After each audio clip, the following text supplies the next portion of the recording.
창세기 3장 21절에서 24절까지 함께 봉독하겠습니다. 여호와 하나님이 아담과 그의 아내를 위하여 가죽옷을 지어 입히시니라.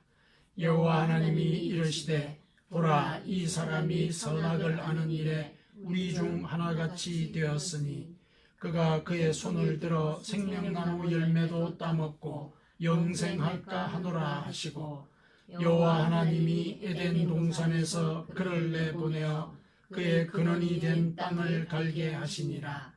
이같이 하나님이 그 사람을 쫓아내시고 에덴 동산 동쪽에 그룹들과 두루 도는 불칼을 두어 생명나무의 길을 지키게 하시니라.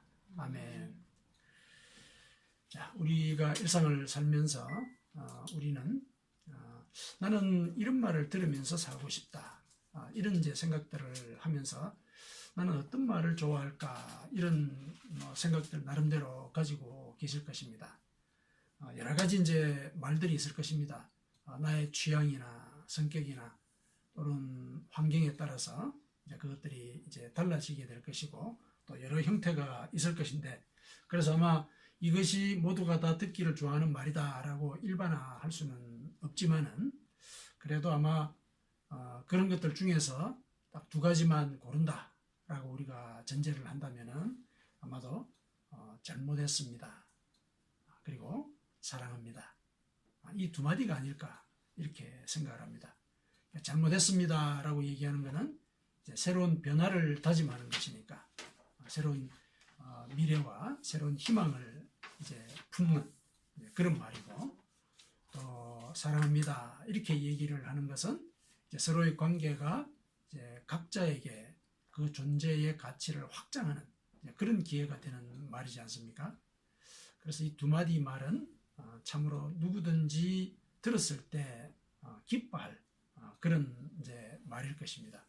이런 두 마디 말은 예를 들면 부모와 자식 사이에서, 또 교사와 이 학생들 사이에서, 또 친구나 동료 사이에서 그들의 관계를 회복하고, 또 경우에 따라서는 치유하고 더 풍성한 결실을 맺도록 하는 그런 단계로 나아가게 만드는 그런 힘이 있는 그런 말이 되겠습니다.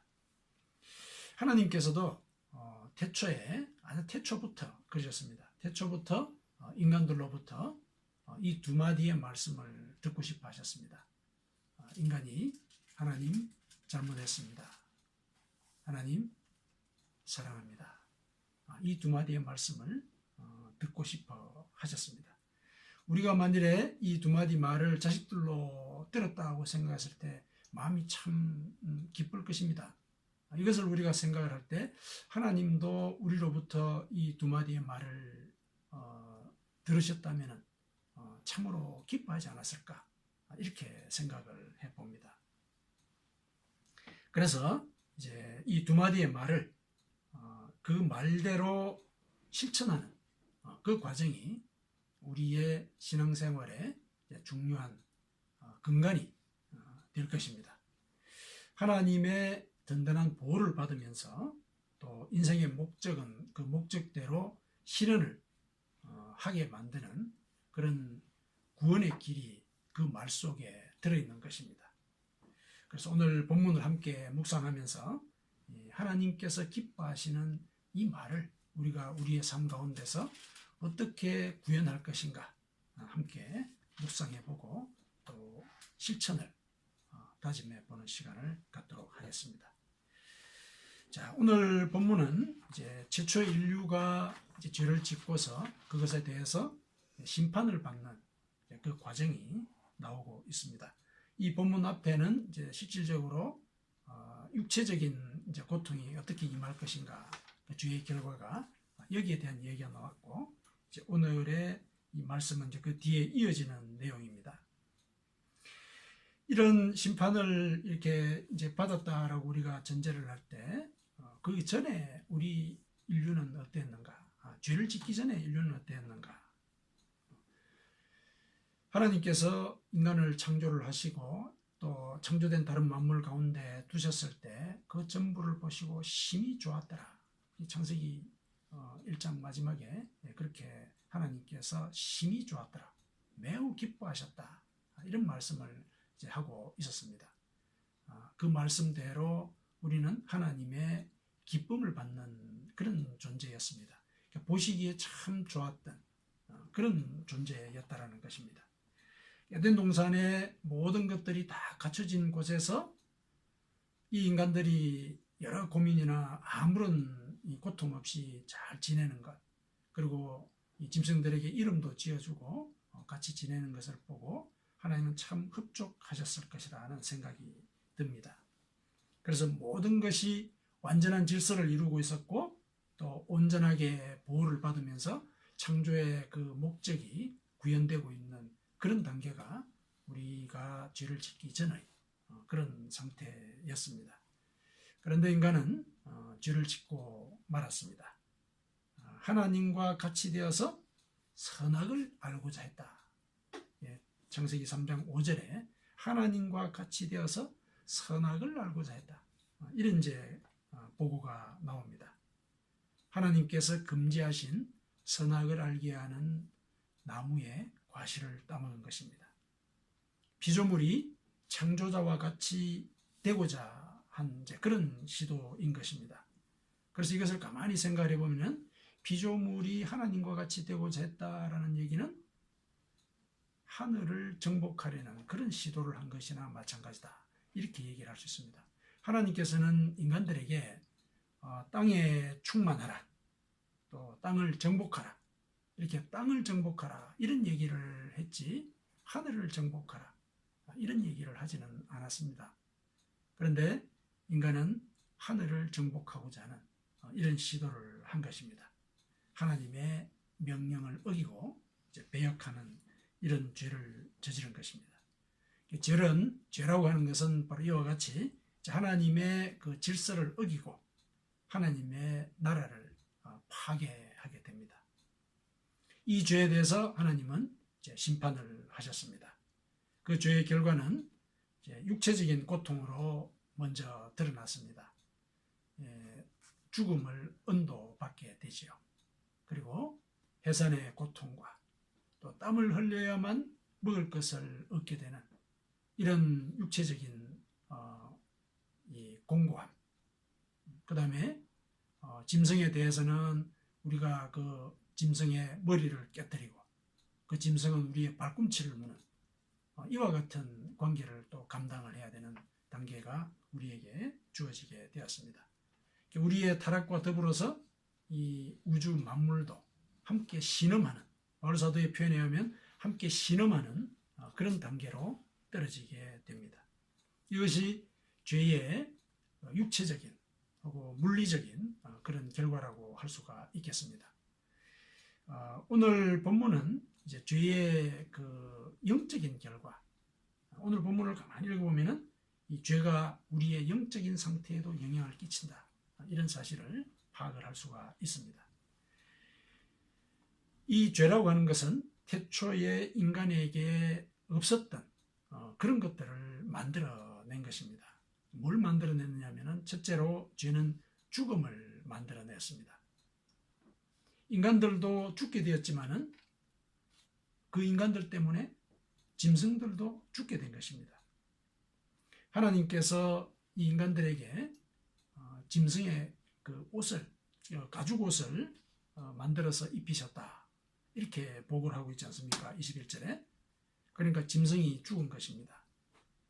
그리고 그 옷을 입음으로써 인간은 몸을 가리게는 되었지만은 옷을 입었다라는 그 자체는 그 전에 그들이 순진무구한 상태에 있었던 그 상태가 더 이상 더 유효하지 않다. 더 이상 더 그들은 순진하거나 무구하지 않다. 그러니까 인격적인 사망의 표시를 그들은 몸에 지니고 다니게 되는 인격적인 사망도 있게 되었다는 얘기입니다.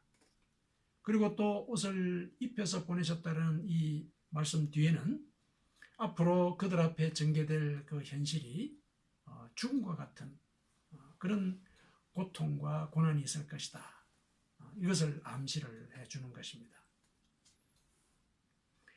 자, 이렇게 죄는 죽음을 초래를 했고, 그 다음에 두 번째로 죄는 인간에게 악을 알게 했습니다. 인간은 애초에는 악을 모르는 선한 존재였습니다. 그래서 하나님 보시기에 좋은 그런 존재로서 지내게 되었던 것입니다. 그런데 거기에 선악을 알게 하는 나무의 과일을 먹었습니다. 그러면 어떻게 되겠습니까? 악을 알게 되는 것입니다.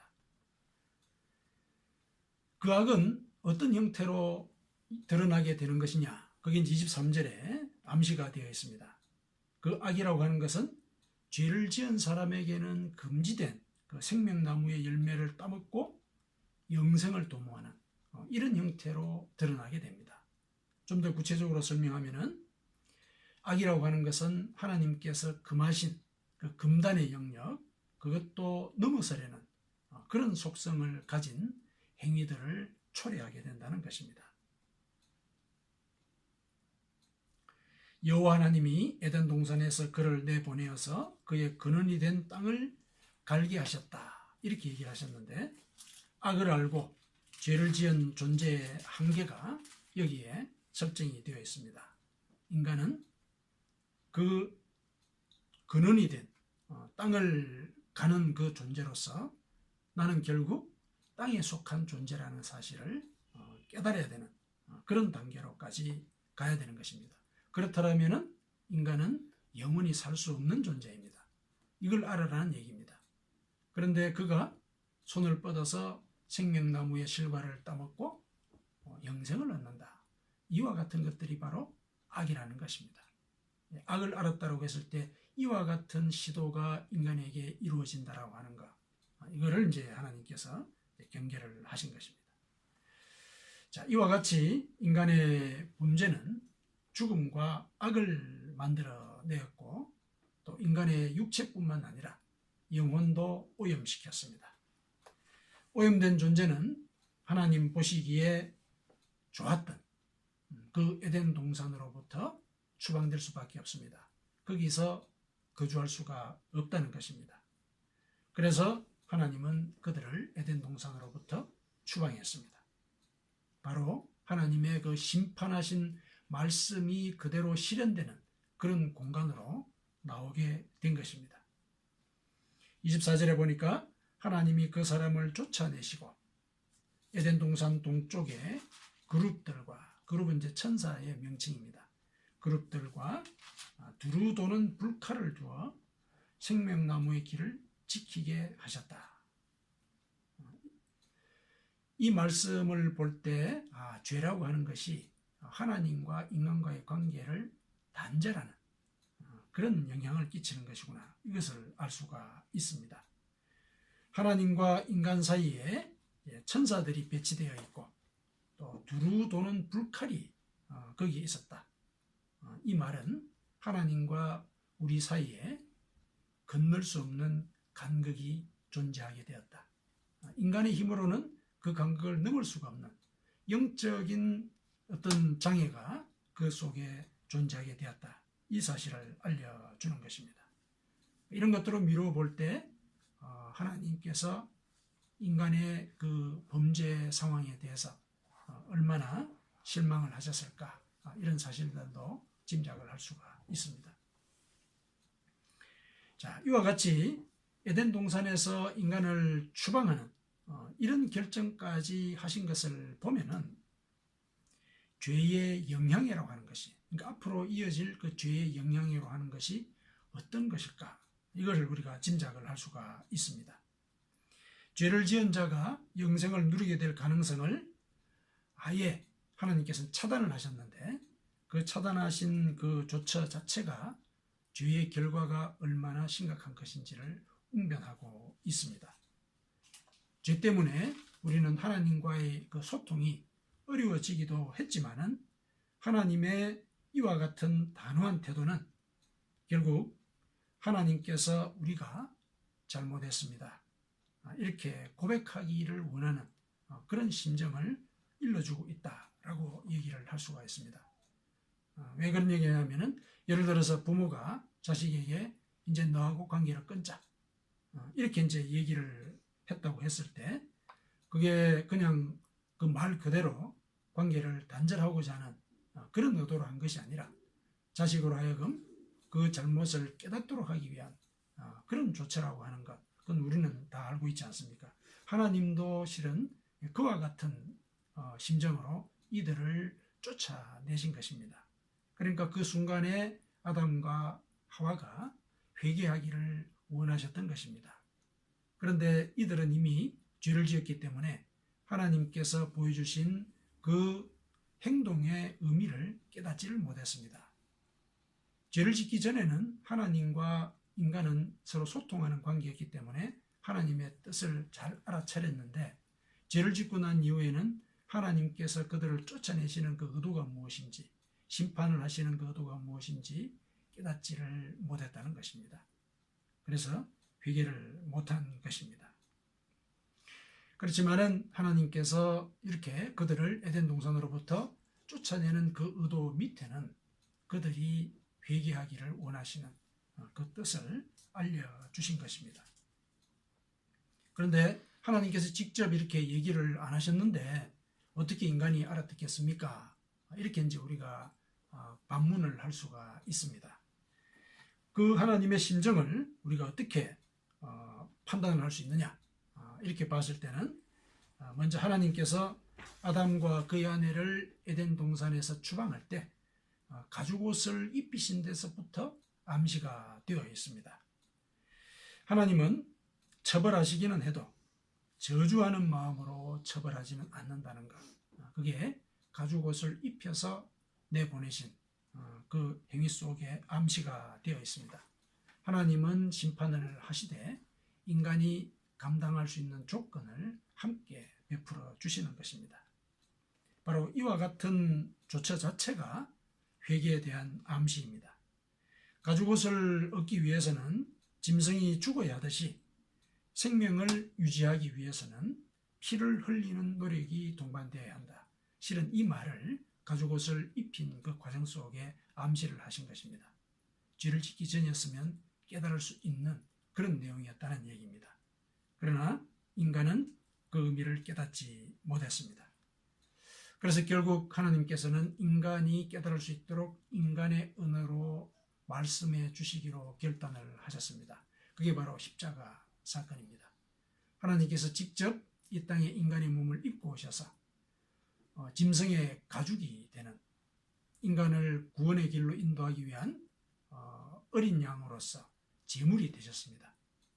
그것이 바로 십자가 사건이지 않습니까? 그렇게 해서 인간에게 영생의 길을 일러주셨습니다. 그래서 예수님께서 십자가에서 돌아가신 사건은 바로 우리에게 회개해야 된다, 이것을 웅변하고 있는 사건입니다. 이처럼 하나님은 인간에게 회개가 죽음의 처벌을 이겨낼 길이라고 하는 것을 친히 알려주셨습니다. 비록 최초의 인간은 그걸 깨닫지 못했지만 알려주신 것입니다.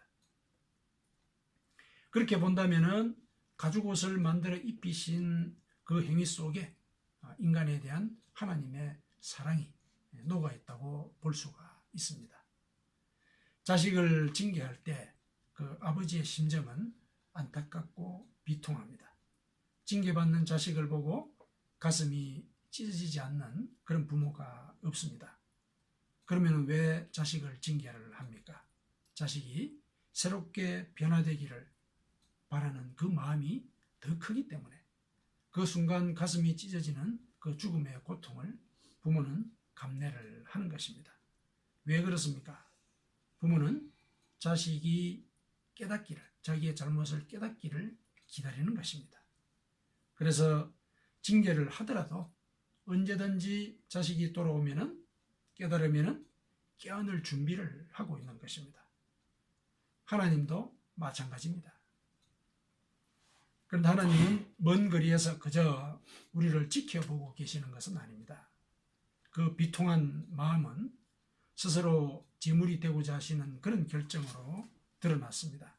그래서 자식을 징계하는 부모의 마음이 부모에게는 스스로를 찢은 그런 가슴에 고통을 주는 것과 마찬가지로 하나님도 인간을 이렇게 처벌을 하실 때 하나님도 같이 그 죽음의 고통을 겪으신 그런 상태인 것을 우리는 알고 있습니다.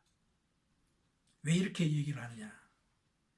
만일 하나님께서 인간을 사랑하고 인간이 돌아오기를 기다리는 그런 상태가 아니었다면 에덴 동산 자체를 지구에서 없애버렸을 것입니다.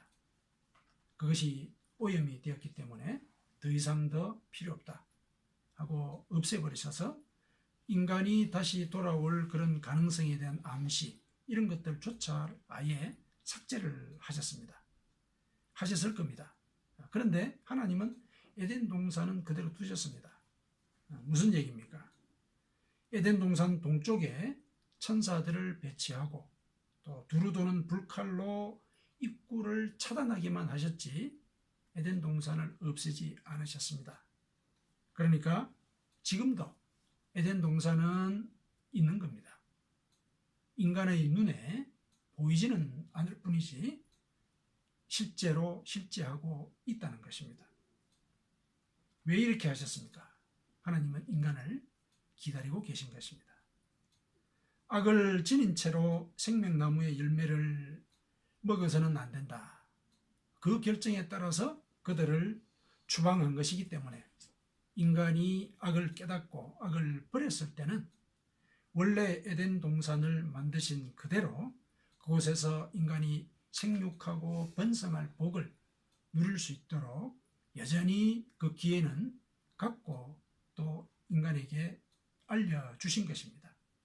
그래서 우리가 회개를 하고 돌아서게 되면 우리는 하나님께서 원래 계획하셨던 그 사랑의 은혜를 우리는 받아 누릴 수 있는 것입니다.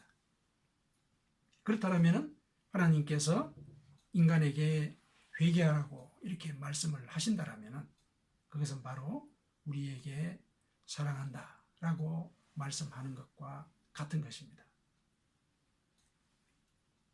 하나님께서는 이렇게 직접 행동을 통해서 태초의 인간들에게 죄를 지었을 때 잘못했다, 회개하라 이렇게 일러주시고 또 그와 더불어서 사랑한다는 말씀도 함께 해 주셨습니다.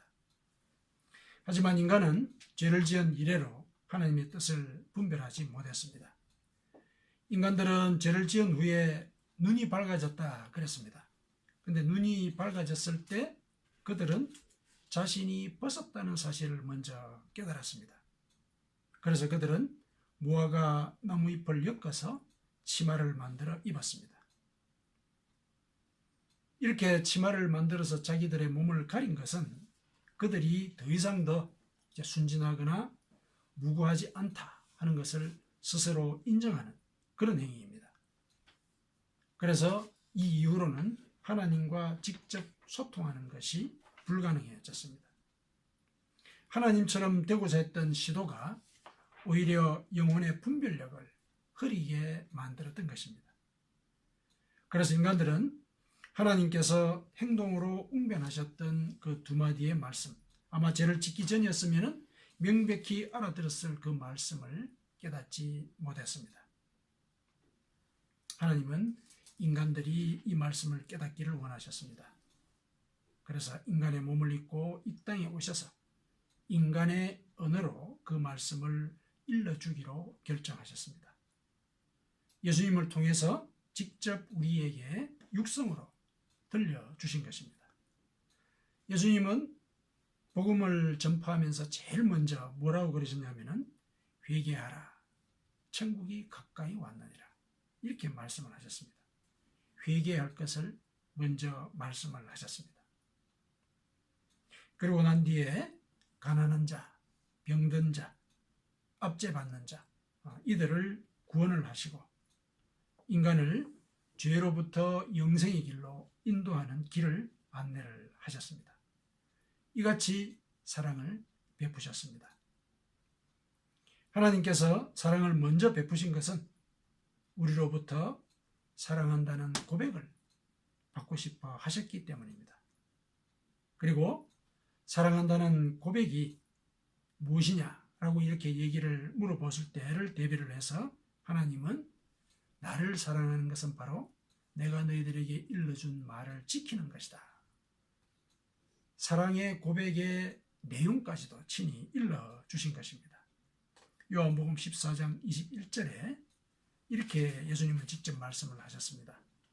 나의 계명을 가지고 지키는 자라야 나를 사랑하는 자니 나를 사랑하는 자는 내 아버지께 사랑을 받을 것이요 나도 그를 사랑하여 그에게 나를 나타내리라. 그러니까 하나님께 잘못했습니다. 그리고 사랑합니다. 이렇게 고백하는 것이 하나님의 사랑을 이 땅에 구현하는 것이다. 직접 육성으로 가르쳐 주신 것입니다. 그러면은 이와 같은 하나님의 그 태초의 말씀, 이것을 우리가 오늘의 상황에 접목을 할 때, 그러면 우리는 하나님을 믿는 자로서 무엇을 회개할 것인가, 이것을 고민을 해야 하겠습니다. 회개해야 될 제 모습은 어떤 것입니까? 22절의 말씀에 그것이 암시되어 있습니다. 보라, 이 사람이 선악을 아는 일에 우리 중 하나같이 되었으니 그가 그의 손을 들어 생명나무 열매도 따먹고 영생할까 하노라. 이 속에 우리가 무엇을 회개해야 하는지 이것이 암시되어 있습니다. 이제 인간이 선악을 분별하게 된 것은 기정사실이 되었습니다. 악을 알게 되었으니까요. 그런데 그들이 선악을 알게 된 뒤에 처음 발휘한 그 분별의 능력이 자기 자신을 보호하려는 그런 방향으로 적용이 되었습니다. 죄를 지었기 때문에 그 죄를 지은 존재는 죽을 수밖에 없습니다. 그런데 그들은 금지된 생명나무 열매를 따먹고 영생을 모색하는 이 일을 시도하게 되었다는 것입니다. 그 분별의 능력을 바로 거기에 사용한다는 겁니다. 이것은 자신을 보호하는 일이라면, 즉 자기에게 이익이 되고 욕망을 만족시키는 일이라면 남을 해쳐서라도 성취하고자 하는 그런 형태로 우리의 삶 속에 드러납니다. 이 세상에 살 동안 자신의 욕망과 유익을 구하는 데 집중을 함으로써 바로 영생의 모형을 이 땅에서 성취하고자 하는 그런 태도가 그 속에 암시되어 있는 것입니다. 태초에 하나님의 심판을 앞두고 있었던 그 인간들이 그 취한 행동 속에서도 이런 시도가 드러나 있습니다. 아담과 하와는 자신의 잘못에 대한 하나님의 신문에 대해서 그 잘못을 인정하지 않고 다른 사람에게 책임을 전가했습니다. 하와는 뱀에게 그 잘못을 전가를 했고 아담은 하와에게 자신의 책임을 전가했습니다. 선악의 그 분별력을 만일에 선하게 적용을 했다면 자신의 책임을 인정하고 회개했어야 되는데 이들은 자기들이 잘못하지 않았다 이렇게 강변을 한 것입니다. 최초의 인간들은 선악을 분별하는 그 능력을 자기를 보호하는 데 사용을 했습니다. 그렇기 때문에 우리는 우리의 분별력으로 우리 자신의 욕망과 이익만을 변호했던 것을 회개해야 합니다. 내가 잘못하지 않았다는 사실만을 변정하려고 했던 그런 태도를 회개해야 합니다. 상대방이 어떤 입장인지, 그리고 더 나아가서 하나님의 뜻이 무엇인지를 먼저 살피지 못한 것을 회개해야 합니다. 우리는 상대방이 무슨 생각을 하는지 모릅니다. 물론 하나님의 뜻도 명확히 알지 못합니다. 그런데도 우리는 우리의 입장에서 상대방을 전단하고 하나님의 뜻을 평가해버립니다. 이 모든 것들은 결국 나의 이익과 욕망 때문에 생긴 그런 행위들입니다. 이러한 습성과 태도를 두고서 하나님 앞에 잘못했습니다. 이렇게 고백을 해야 하는 것입니다. 그리고 23절의 말씀을 한번 보시겠습니다. 이 말씀에 나온 대로 우리의 근원이 된 땅을 갈게 하셨다 이렇게 되어 있는데, 그렇게 하신 대로 우리의 존재가 생명의 결실을 맺도록 우리는 이제는 살아야 합니다. 그러니까 회개한 자로서 살아갈 때 우리는 생명의 결실을 만드는 자로서 살아야 한다. 무슨 말이냐면은 땅을 갈아서 소출을 얻고 또 그 소출로 나뿐만 아니라 다른 사람도 먹여 살리는 이런 일을 해야 한다는 것입니다. 이전에는 나 자신의 이익과 욕망이 최우선적인 목적이었다면 이제는 보다 더 보편적으로 생명을 살리는 일이 바로 우리의 삶의 목적이 되어야 한다. 예수님께서 이 땅에 오셔서 가난한 자에게 복음을 전하시고 또 포로된 자에게 자유를 주시고 눈먼 자에게 다시 보게 하시고 눌린 자에게 또한 해방되는 그런 은혜를 베푸신 대로 우리도 생명을 살리는 일에 헌신해야 하는 것입니다. 왜냐하면 내가 바로 가난한 자였다가 복음을 듣게 되었고 죄의 포로 신분에서 자유를 얻었고 영적인 눈을 뜨게 되었기 때문에 또 삶의 공고함에서 벗어나는 그런 평강을 맛보았기 때문에, 그래서 나는 이제 미래와 희망을 구가할 수 있기 때문에 그렇게 된 겁니다. 내가 먼저 하나님의 사랑을 받았기 때문에 우리는 그 받은 은혜대로 생명을 베푸는 자로서 살아야 하는 것입니다. 예수님은 우리가 이렇게 사는 것이 하나님을 사랑하는 길이다 이렇게 말씀을 하셨습니다. 오늘 내가 가난한 자를 돕고 또 누군가에게 영적인 눈을 뜨게 하고 또 그 사람들의 삶의 공고함을 들어주었다면 하나님은 그와 같은 행위를 우리가 하나님 사랑합니다 라는 고백으로 들으신다 이렇게 말씀하신 것입니다. 성도 여러분, 어떤 경우는 이와 같이 잘못했습니다 또 사랑합니다 이렇게 고백을 하는 것이 이 천사의 그 두루 도는 불칼과 같이 또 그런 불칼을 통과하는 것 같이 어려운 일일 수가 있을 것입니다. 하지만은 우리가 하나님 앞에 잘못했습니다 그리고 사랑합니다 라고 이렇게 고백하는 이런 삶을 살 때 우리가 생육하고 번성하며 영생을 누리게 할 생명나무로 다가갈 길을 우리가 얻게 된다 이런 사실을 기억해야 합니다.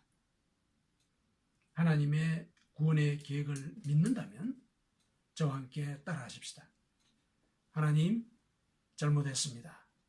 하나님 잘못했습니다. 하나님 사랑합니다. 하나님 사랑합니다. 아멘. 아멘.